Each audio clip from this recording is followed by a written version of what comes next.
Bienvenue dans cette nouvelle édition du 12-15 sur Africa 24. Voici les titres de votre journal. Au Cameroun, le scrutin pour les législatives et municipales de 2020 s'est tenu dans le calme, notamment dans les régions conflictuelles anglophones où les séparatistes ont appelé au boycott. Cette issue favorable du scrutin pourrait permettre d'acter le statut spécial de ces régions. C'est la fin du sommet de l'Union africaine qui s'est tenu à Addis Abeba en Éthiopie. Ce rendez-vous continental a permis d'orienter les actions de l'Union africaine vers une résolution des conflits qui persistent sur le continent. Et enfin, mise en place de nouvelles mesures fiscales en République démocratique du Congo. Le but de cette initiative est d'augmenter les recettes fiscales et assainir l'état de la dette publique. C'est dans le calme et la sérénité que les électeurs se sont rendus aux urnes pour le double scrutin législatif et municipal dans la région du nord-ouest du Cameroun ce dimanche 9 février. Une élection pour laquelle les groupes séparatistes actifs dans les régions anglophones du pays annonçaient des perturbations et un boycott de ces élections. Les résultats de ce scrutin permettront aux équipes communales élues de prendre en charge l'implémentation du statut spécial de ces régions anglophones promulgué en décembre 2019 par le président de l'État, Paul Biya. Les précisions dans ce sujet de Nathalie Mo. Les bureaux de vote ont bien ouvert ce 9 février 2020 dans la ville de Bamenda, principale métropole de la région du Nord-Ouest. Alors que des craintes sur la tenue du double scrutin dans cette région particulièrement touchée par la crise anglophone étaient émises, les électeurs se sont rendus aux urnes. Ils se sont dit rassurés par le climat serein qui a prévalu pendant le vote dans certaines localités, malgré quelques poches de résistance. Des étudiants de l'université qui sont sortis pour voter. Il y a aussi beaucoup de gens qui sont venus des villages. Donc je crois qu'avec cette affluence et avec la paix que je constate, je crois que je suis animé par un sentiment de la joie. Pour les autorités régionales, la mobilisation des électeurs et la bravoure des agents de Elections Cameroun sont à saluer. Ce vote dénote l'unité de l'ensemble du pays, de l'avis du gouverneur de la région du Nord-Ouest, Adolphe Lélé-Lafrique. Après avoir exercé son devoir citoyen, l'autorité administrative se projette dans le futur de sa zone avec la matérialisation du statut spécial des régions anglophones. Nous avons voté pour les municipales, nous avons également voté pour les législatives. Il s'agit là des pièces maîtresses qui devront contribuer à mettre en place le statut spécial qui a été adopté au Grand Dialogue National et promulgué sous forme de loi par le chef de l'État, son Excellence Paul Biya.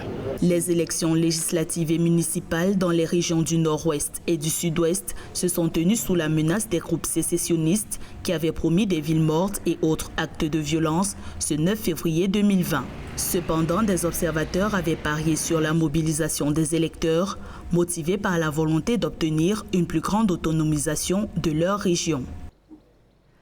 Dans le reste de l'actualité, les dirigeants des pays africains membres de l'Union africaine se sont réunis ce dimanche 9 février et ce lundi 10 février en Éthiopie à Addis Abeba avec un objectif principal en tête, œuvrer pour la résolution des conflits sur le continent africain, comme en atteste le thème du rendez-vous continental « Faire taire les armes en Afrique ». Ce sommet de l'Union africaine a permis de faire un constat sur les avancées de la paix en Centrafrique et au Soudan, tout en énumérant les nombreux conflits qui persistent, notamment en Libye ou encore au Soudan du Sud. Le président égyptien Abdel Fattah al-Sisi, président également de l'Union africaine jusqu'à ce dimanche 9 février, a pris la parole pour rappeler l'importance du renforcement de la paix sur le continent et l'orientation de l'action de l'Union africaine vers la résolution des conflits. Nous l'écoutons.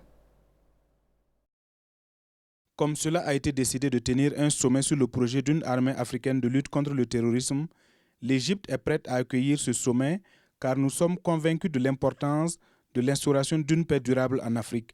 Je demande alors au Comité sur la défense de présenter au bureau du sommet une date pour sa tenue. Un nouveau cap pour l'économie nigérienne qui veut en finir avec l'ère du pétrole. Les autorités misent sur un nouveau pari, celui de conquérir massivement le marché international avec des produits typiquement nigérians. D'ici 2024, l'exécutif veut accroître ses exportations à 12 milliards de dollars en misant sur la qualité de ses produits. Les précisions avec Victoria Sedji.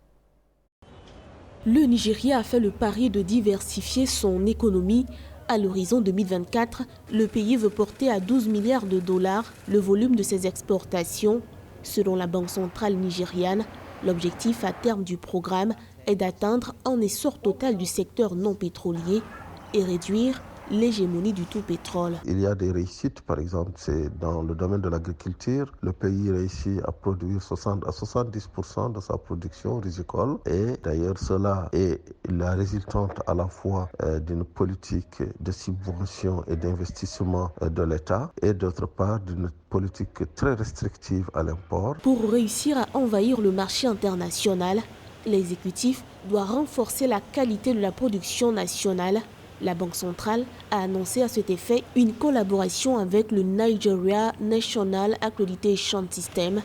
L'organisme de réglementation et de supervision des laboratoires devrait travailler à assurer aux laboratoires nigérians la certification ISO 17025, le référentiel utilisé lors des audits d'accréditation. Les produits nigérians sur le marché international, c'est des produits bruts, donc sans aucune transformation, sans aucun branding. Il y a les hydrocarbures, c'est l'essentiel. Il y a d'autres produits, donc c'est les matériaux de construction, c'est l'agroalimentaire. Ces produits-là ont une valeur, ont de la valeur ajoutée et permettent au Nigeria de se positionner comme une grande économie africaine. D'autres mesures sont en cours pour de meilleurs résultats.